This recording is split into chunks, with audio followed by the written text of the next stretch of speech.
Joe, Iowa versus USC. Iowa coming off a heartbreaking loss to Oregon. It's the team we just talked about last week. USC continues to roll here. If USC is going to find themselves in the playoffs, they're going to have to go through Iowa, and they're going to have to go through Oregon here. But first, they got to go through the Hawkeyes. When you preview this game here, you preview Iowa versus USC, how do you see it going down? Look, Blake, I've said this a number of times. I really respect this Iowa defense. I really think that this Iowa team is better than they're going to get credit for. And if they finish the season with 4 losses, it doesn't really reflect how solid of a team that they've been this year. They are the most fundamentally sound defense that I have watched.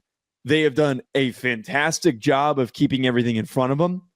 The one game that they were really truly challenged was against Oregon.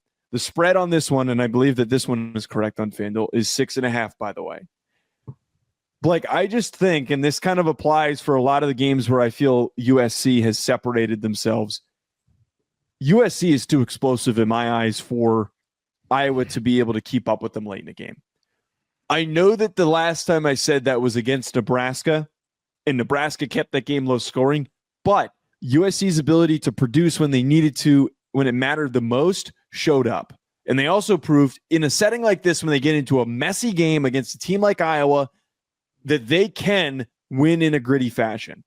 Like, I really think that USC, their big advantage here is being able to rely on their playmakers that have produced for them so much. It's an easy thing to continue to turn to because, quite frankly, Iowa just does not have that level of juice if they go down by 10 points to be able to keep up in a shootout type setting.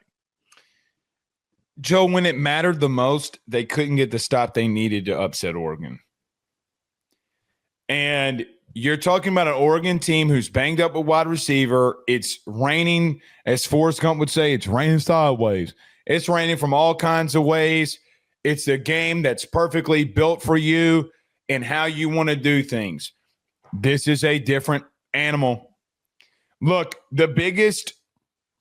I think the biggest thing this year, when I look back for the 2025 season, regardless of what happens moving forward for USC, when I look back at the 2025 season, the 3 things that I walk away from when I look at USC in the Big Ten, boy, they're physical up front.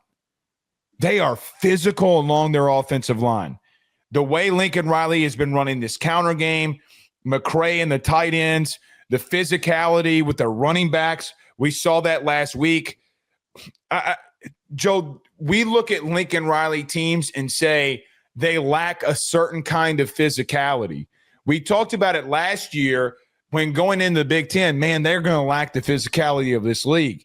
And I look at here and say, the shit. No, they don't. They have been a very physical football team, and good on Lincoln and good on USC for that. However, Joe, this is another horrible matchup. I agree with you. I think this defense is really good. I just wonder if if Iowa can keep up. Now, Iowa's going to have to they're going to have to play their style and control the entire game here. You're going to have to win the time of possession. You're going to have to win on third downs, which they're actually pretty good converting on third downs, the best thing that they do offensively outside of what they do in the red zone. You're going to have to, from the starting kickoff until the end of the fourth quarter, you must control every aspect of this game. If you do not play from out in front, you cannot play catch up here. You're just not going to be able to play catch up. Now, when I look at this game and I look at USC and I look at Iowa going on the road to LA. If it were flip-flopped, I'd be like, man, like going into that place, USC's not been good on the road this year. But as I look on FanDuel, and it's a 6.5-point favorite for USC, and what they've been able to do from a scoring perspective at home, Joe, I think they're going to give Iowa problems. I literally saw a team last week that was one-dimensional in Oregon line up and run the ball right down their face, and there wasn't a damn thing that they can do about it. This USC team and their front and their offensive line is just as physical. I love what Lincoln has done in the run game, and this passing attack that continues to get better every week, second in the country in total offense, ninth in the country in passing. I think USC is going to be way too much for them. And the way that they've played at home versus how they played on the road has been a completely different style and completely different team.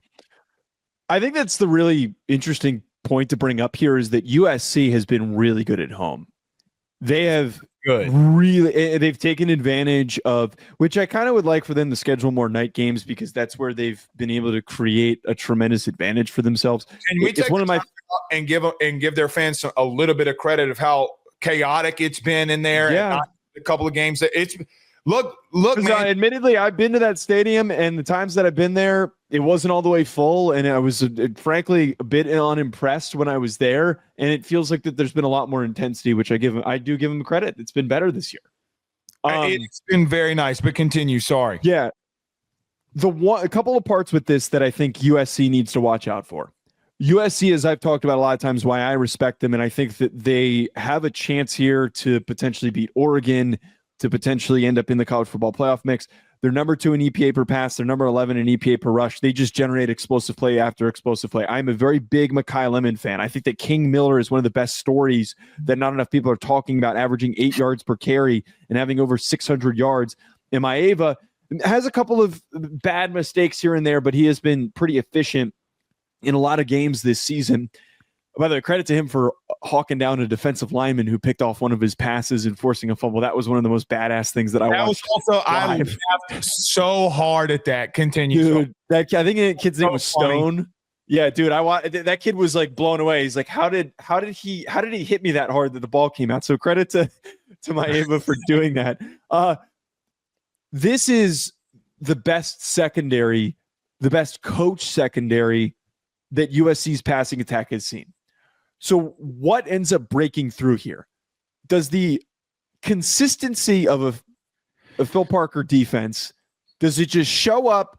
Does it keep everything in front of them? Does it remove that explosiveness? And does this game end up being low scoring enough that Iowa ekes it out? Because if that happens and this game is low scoring, that's how Iowa wins. USC's run defense gives up a lot of big plays still, man. 100th in EPA per rush allowed. They give up, and it translates. It showed up against Northwestern. It showed up in the Notre Dame game. It showed up in the Michigan game at times. They give up a lot of big splash plays on the ground. And once Iowa's offense gets going and they're able to do that, unlike what they were able to do last week against Oregon, that is how they kill you. So I don't think it's a foregone conclusion here that USC wins this football game, because Iowa does have and deserve respect for when the game goes their way, finding ways to drag their opponents down to them and pull out a victory. They can't. They do that all the time, and USC can't get sucked into playing that style of game.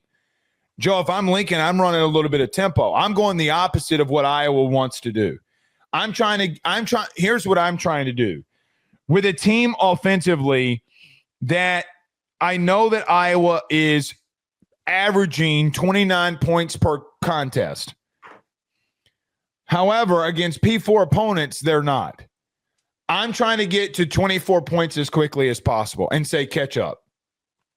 That's all I'm worried about. Like, if I'm Lincoln, I'm trying to get to 24 because they're not. Iowa, in my opinion, can't get there on them. They can't. They don't have the explosiveness themselves to play the catch up. So they're averaging 21 points against P4 opponents. That's neither here nor there. They can't get there. They can't get there. They've only done it once where they've gotten over 25 points against a P4 opponent.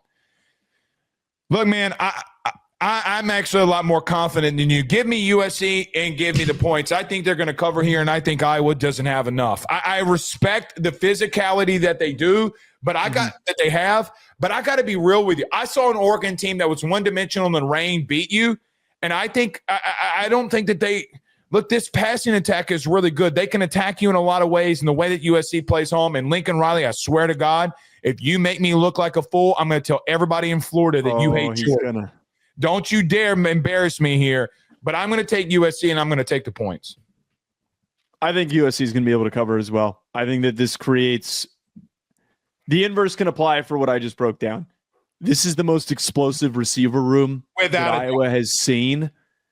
And as nice as it is to say and bring up one team has a well-coached defense. The way that you beat a well-coached fundamental defense is you have better athletes.